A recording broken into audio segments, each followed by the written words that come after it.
সন্ত্রাস, চাঁদাবাজ, লুটতরাজ, দখলদারি এবং পতিত স্বৈরাচারের ষড়যন্ত্রের বিরুদ্ধে আজকের এই সমাবেশের সংগ্রামী সভাপতি আমাদের গুলশান থানা বিএনপির ভারপ্রাপ্ত আহ্বায়ক জনাব এস এ মামুন, আমাদের মাঝে উপস্থিত ঢাকা মহানগর উত্তর বিএনপির সদস্য সচিব জনাব মোস্তফা জামান, আমাদের সাংগঠনিক টিম গুলশান জোনের প্রধান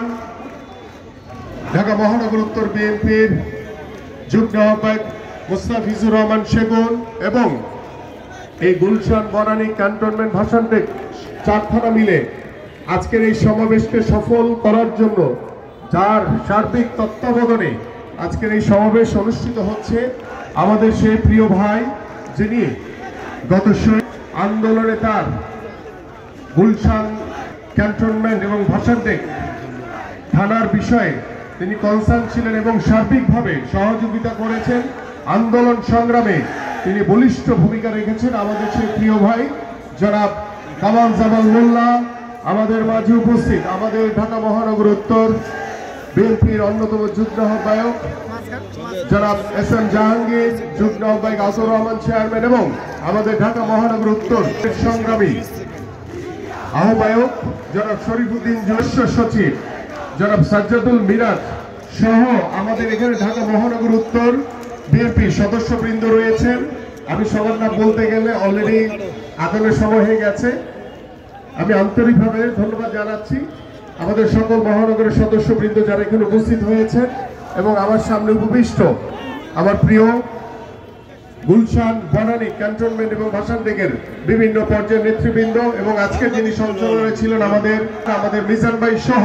আরো অনেকেই এখানে উপস্থিত রয়েছেন। সকলকে আসসালামু আলাইকুম। ছোট করে দুটি কথা বলতে চাই।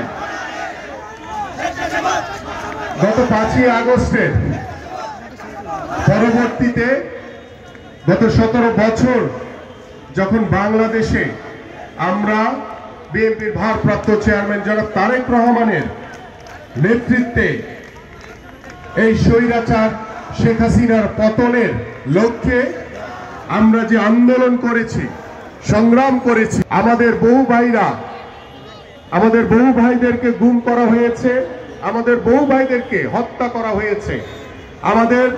বহু ভাইরা এখন পর্যন্ত পঙ্গুত্ব বরণ করে অসহায় জীবন যাপন করছেন। গত 5ই আগস্টের পূর্বে যখন জুলাই আগস্টে যে গণঅভ্যুত্থান হয়েছে, সেই গণঅভ্যুত্থানে বাংলাদেশের আপামর সাধারণ মানুষ এবং বাংলাদেশ জাতীয়তাবাদী দলের সকল পর্যায়ের নেতৃবৃন্দ রাজপথে থেকে এই স্বৈরাচার শেখ হাসিনার পতন ঘটিয়েছিল এবং তারই ফলশ্রুতিতে 5ই আগস্টের পরে বাংলাদেশে যখন একটি অন্তর্বর্তীকালীন সরকার শপথ গ্রহণ করেছিল এবং আমরা বাংলাদেশ জাতীয়তাবাদী দল বিএনপি সেই অন্তর্বর্তীকালীন সরকারকে সমর্থন জানিয়েছি, এদেশের সাধারণ মানুষ সমর্থন জানিয়েছে। কিন্তু স্বৈরাচার 17 বছর ধরে আমরা দেখেছি তারা কিভাবে বাংলাদেশের মানুষের উপরে জুলুম, নির্যাতন, নিপীড়ন চালিয়েছে।